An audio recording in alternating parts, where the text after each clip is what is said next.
everyone, and welcome back to the Everyday English Bite. I am your host, and sitting across from me today is our fantastic guest reader. Welcome back to the studio. Hi, thank you so much. It's great to be back. In our last episode, we talked all about paper, how it's made, and where it comes from. But having a blank sheet of paper is useless unless you have something to write with. That's completely true. I guess we are talking about pens and pencils today. Exactly. We are looking at the fascinating history of writing instruments. From ancient brushes to the modern ballpoint pen, we will discover who invented the tools we use every single day. I use a ballpoint pen every day, but I have no idea who invented it. I'm excited to read this one. It's a great story, but first, let's get our brains ready with today's vocabulary.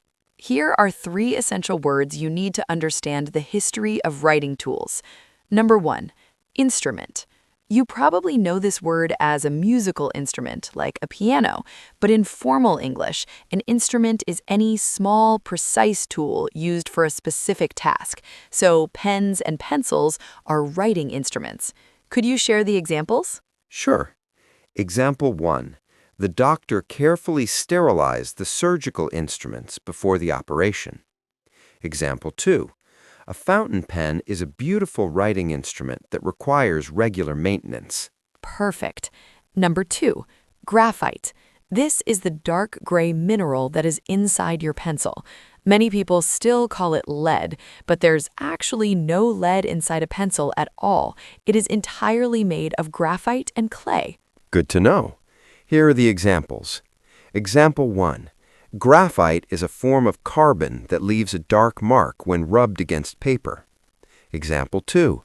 The artist used a soft graphite stick to sketch the shadows in the portrait. And finally, number 3, patent.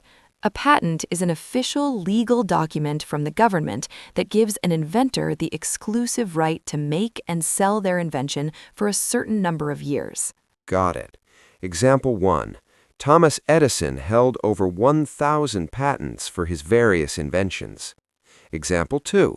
The technology company is trying to patent its new smartphone design to stop competitors from copying it. Great examples. All right, let's explore how humanity learned to make its mark on the world. Whenever you're ready, please read today's article for us. Making your mark.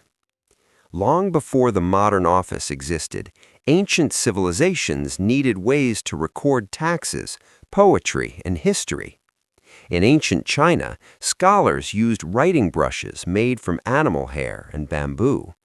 By dipping these soft brushes into solid ink mixed with water, they created beautiful flowing calligraphy. Meanwhile, in the Western world, the quill became the dominant writing tool for over 1,000 years. A quill was simply a large flight feather from a bird, usually a goose or swan. Writers had to carefully carve the tip of the feather with a small knife to create a sharp point.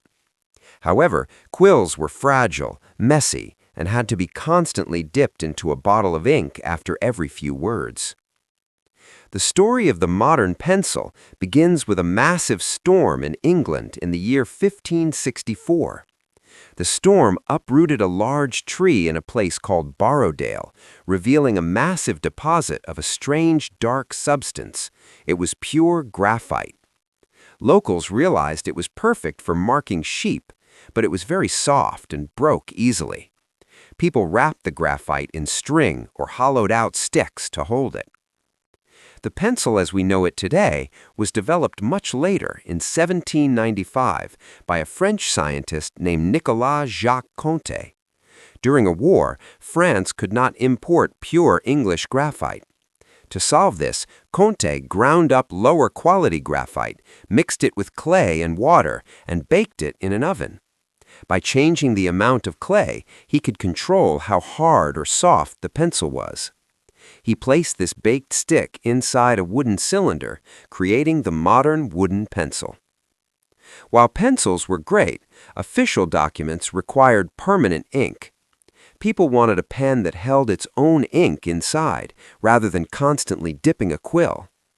Early attempts leaked terribly and ruined clothes. The breakthrough came in 1884 by an American insurance broker named Lewis Waterman. Legend says he lost a major business contract because his pen leaked ink all over the document. Frustrated, Waterman designed a new pen using the principle of capillary action. He created a special feed system that let air in as the ink flowed out smoothly to the metal nib.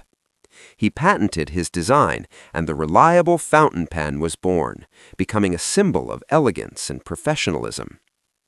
Despite its elegance, the fountain pen had problems. The wet ink took a long time to dry on the paper, and the pens often leaked at high altitudes, such as in airplanes. In the 1930s, a Hungarian journalist named Laszlo Biro noticed that the ink used in newspaper printing presses dried almost instantly without smudging. He tried putting this thick ink into a fountain pen, but it wouldn't flow. To fix this, Biro placed a microscopic metal ball bearing at the very tip of the pen. As the pen moved across the paper, the tiny ball rolled, picking up ink from the cartridge and smoothly transferring it to the paper. Biro patented the modern ballpoint pen in 1938. It was an instant success, especially with British Royal Air Force pilots during World War II, because it did not leak at high altitudes. Today, Biro's simple but brilliant invention is the most widely used writing instrument in the world. Thank you so much for reading that. It's amazing that the ballpoint pen was invented by a journalist looking at newspaper ink.